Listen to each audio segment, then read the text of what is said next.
Hey guys, welcome to टेक्नोजार्ड। This is Rohit Sharma. और यार मैं इस वीडियो में आपके लिए स्टैंडर्ड सिग्नल्स बताने वाला हूँ। लास्ट वीडियो में मैंने आपको बेसिक सिग्नल्स के बारे में बताया था, तो इस वीडियो में स्टैंडर्ड सिग्नल्स के बारे में बात करेंगे। स्टैंडर्ड हमारे सिग्नल्स होते कौन कौन से। आपने स्टेप सिग्नल के बारे में सुना है, इम्पल्स है, रैंप है, पैराबोलिक है, पता नहीं कितने सिग्नल सुने हैं। ठीक है, तो आज हम ये देखते हैं कि ये सिग्नल्स होते क्या हैं। इसको मैं पूरा डिस्क्राइब करूंगा आपके लिए। ठीक है, प्लस आपका ये आईपी यूनिवर्सिटी में 4th सेम में ईसी में नेटवर्क एनालिसिस एंड सिंथेसिस है, तो आपको सिग्नल्स वहां पे काम आ सकता है। बाकी सिग्नल सिस्टम, डीएसपी, जिनके पास डीएसपी हो या सिग्नल सिस्टम हो, वो भी इस वीडियो को रेफर कर सकते हैं। चलिए स्टार्ट करते हैं। सबसे पहले unit impulse function. Unit impulse function del of t से डिफाइन होता है, डेल ऑफ टी से।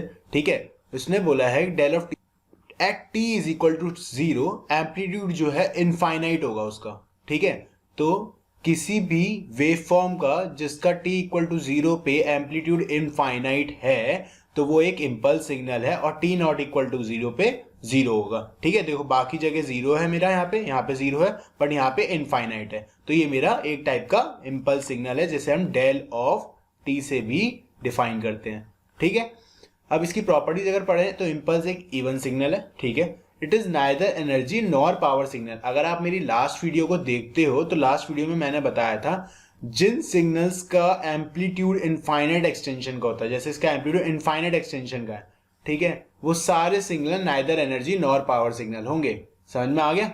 Area under the impulse is 1। ये जो लाइन है ना, ये लाइन है, ये कुछ इस तरीके की होती है, ऐसे। Area under the impulse, impulse के अंडर का जो एरिया है ना, वो 1 होता है।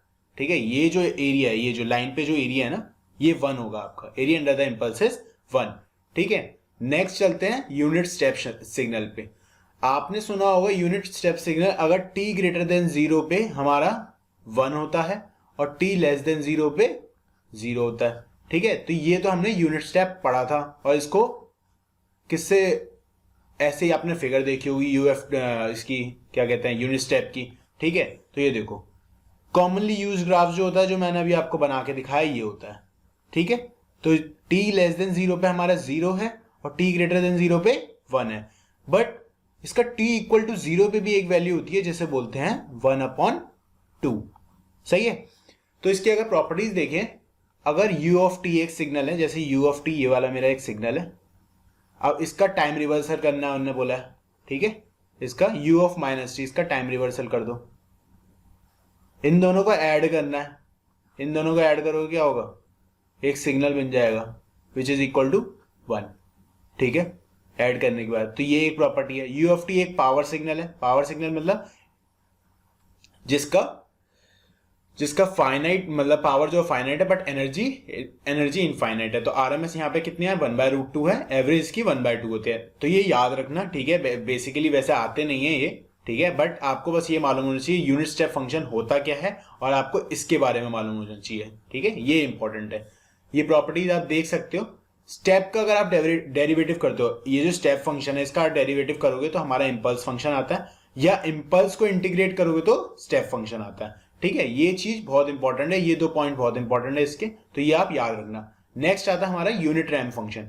यूनिट रैंप फंक्शन आपने सुना होगा r ऑफ t से डिफाइन करते हैं, और इसको अगर हम यूनिट स्टेप में करते हैं तो r ऑफ t को हम t u ऑफ t भी लिख देते हैं। ठीक है, तो ये स्टेप का है और ये रैंप है। ये आपने इसका पढ़ा होगा आपने अपने सेमेस्टर्स में। नेक्स्ट अगर मैं उसकी ग्राफ की बात करूं, कुछ इस तरीके का स्ट्रेट लाइन होता है। ठीक है, एट t ग्रेटर देन 0 ये मेरा यूनिफॉर्म कर्व होगा, ऐसे लाइन जारी होगी। ठीक है, और t less than equal to 0 पे 0 है। ठीक है, और अगर इसे स्टेप में कन्वर्ट करना हो तो r of t is equal to t u of t होता है। तो this is called ramp function. समझ में आया। नेक्स्ट आता है हमारा पैराबोलिक सिग्नल। पैराबोलिक सिग्नल, ठीक है, ये देखो पैराबोलिक सिग्नल है, t greater than equal to 0 पे ये at² होगा, at²/2। ये क्या है, ये ग्राफ जहां पे टच हो रहा होगा इस तरीके से, यहाँ पे ये जो भी एम्पलीट्यूड होगा, जो भी इसकी वैल्यू होगी, वो हम यहाँ रख देते हैं। ठीक है, तो at²/2 at t greater than equal to 0, और t less than equal to 0 पे क्या है हमारा 0 है। यहाँ पे कोई कर्व तो है नहीं। ठीक है, तो पैराबोलिक सिग्नल क्या कहता है, p of t is equal to at²/2 for t greater than equal to 0, और t लेस देन 0 पे हमारा 0 है वैल्यू। तो हमें ये याद रखना है, स्टेप में भी, इंपल्स में भी, रैंप में भी और पैराबोलिक में भी। समझ में आया। नेक्स्ट आया हमारा, यार कुछ सिग्नल्स हैं जो आपने है ना सिर्फ नाम सुने होंगे लेकिन ये नहीं मालूम होते क्या है, ठीक है। एक होता है सिग्नम फंक्शन। सिग्नम फंक्शन कुछ इस टाइप का दिखता है, ठीक है, पॉजिटिव एम्पलीट्यूड +1 और -n, ठीक है। इसको अगर मैं u ऑफ t की फॉर्म में लिखूं इसको, तो u ऑफ t की फॉर्म में लिख सकता हूं 1 plus signum of t upon 2, ठीक है। ये मैंने यहां से डिराइव करा है। इसकी जो पावर अगर आप निकालोगे पावर 1 होती है, RMS 1, एवरेज 0। एवरेज 0 क्या है, एंटी सिमेट्रिकल है, ठीक है, तो एवरेज 0 आ गया। नेक्स्ट है हमारा कॉम्प्लेक्स एक्सपोनेंशियल सिग्नल।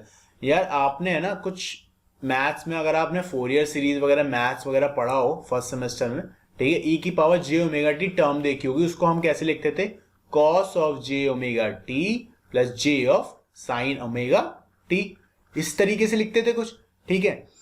तो ये भी एक टाइप का सिग्नल है, इसे बोलते हैं कॉम्प्लेक्स एक्सपोनेंशियल सिग्नल। कुछ इस टाइप का दिखाई देता है, कॉम्प्लेक्स प्लेन में बनता है रियल और इमेजिनरी के बीच में, क्योंकि ये हमारी रियल टर्म है और ये हमारी इमेजिनरी टर्म है, ठीक है। अगर मैं लास्ट वीडियो में अगर बात करें, लास्ट वीडियो में मैं आपको एक सिग्नल बताया था कॉन्जुगेट सिमेट्रिक और कॉन्जुगेट एंटी सिमेट्रिक के बारे में।